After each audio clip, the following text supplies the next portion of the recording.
পটলের অনেকভাবে রান্না তো খেয়েছেন। আজকে একটা নতুন রেসিপি আপনাদের সাথে শেয়ার করছি। অসম্ভব মজার হয়ে থাকে এই রেসিপিটি, আর খুব সহজেই তৈরি করা যায়। সহজে তৈরি করা রেসিপি এত যে মজার হতে পারে, তৈরি না করলে বুঝতেই পারবেন না।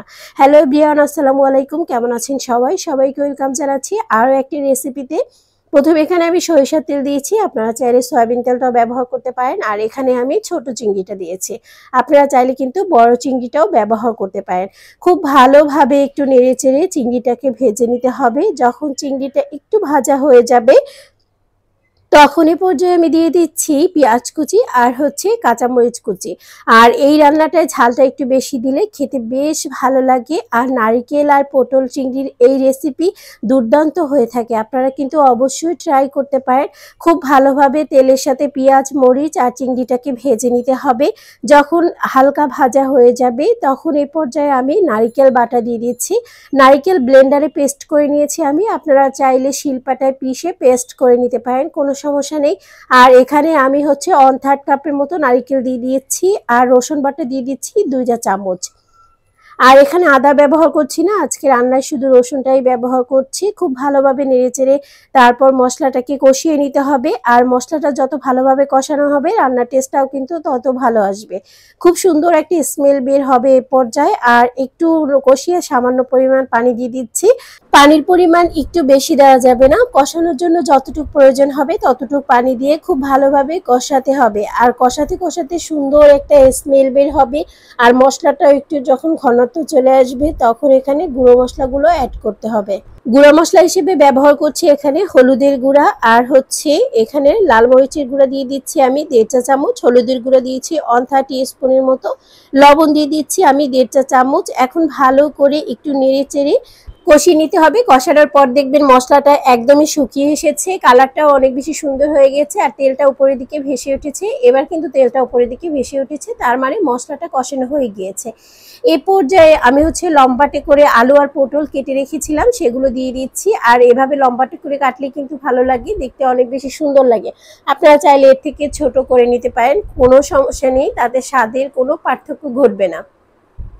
খুব সুন্দরভাবে নেড়েচেড়ে এই মশলার সাথে কষাতে হবে। আজকের রান্নায় কিন্তু কোনো ধরনের পানি ব্যবহার করা হবে না, মশলা কষানোর জন্য যতটুকু পানি দিয়েছিলাম ততটুকুই পানি ব্যবহার করা হবে। আর চুলার আঁচটা লোতে রেখে, মিডিয়াম লোতে রেখে আস্তে আস্তে করে রান্নাটা করে নিতে হবে। ঢাকনা দিয়ে ঢেকে আমি 2 থেকে 3 মিনিটের মতো রান্না করে নিয়েছি। আর বারবার কিন্তু একটু নেড়েচেড়ে দিতে হবে, যেহেতু এটার ঝোল নেই, লেগে যাওয়ার একটা চান্স থাকতে পারে, সেজন্য কিন্তু একটু নেড়েচেড়ে দিতে হবে।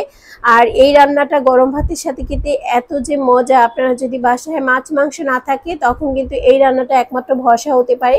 আর বাচ্চারা কিন্তু সবজিটা একদমই নিতে চায় না, সেক্ষেত্রে কিন্তু এভাবে রান্না করে দিতে পারেন। বা বাসার বড়রা অনেক সময় সবজি পছন্দ করে না, সেক্ষেত্রে এভাবে রান্না করে দিতে পারেন। আর যারা আলু পটল খেতে ভীষণ পছন্দ করে তাদের জন্য এই রেসিপিটা একদম সুপার হয়ে যাবে, কারণ এটা এত বেশি মজার, আমি কি বলবো। আমি এই রেসিপির ফ্যান হয়ে গিয়েছিলাম, কারণ আমার কাছে এত বেশি ভালো লেগেছিল। আর কালারটাও এত বেশি সুন্দর এসেছিল, দেখেই খেতে ইচ্ছে করছে, এরকম একটা কালার চলে এসেছিল। আর এখনো কিন্তু আমি কোনো পানি ব্যবহার করছি না, আস্তে আস্তে কষিয়ে কষিয়ে রান্নাটা করে নিচ্ছি। আর এই যে এ পর্যায়ে কিন্তু একদম সব কিছু সিদ্ধ হয়ে গিয়েছে।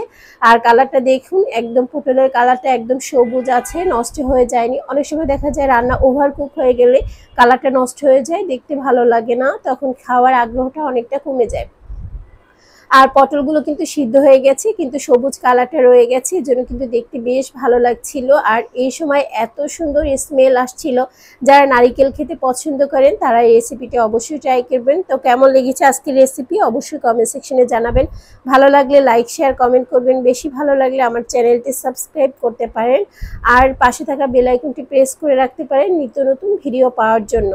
আর যারা ভিডিওটি দেখবেন একটা লাইক দিয়ে দেখার চেষ্টা করবেন, তাতে করে আমার ভিডিওটা আপনাদের কাছে ভালো লাগছে কিনা সেটা আমি বুঝতে পারবো।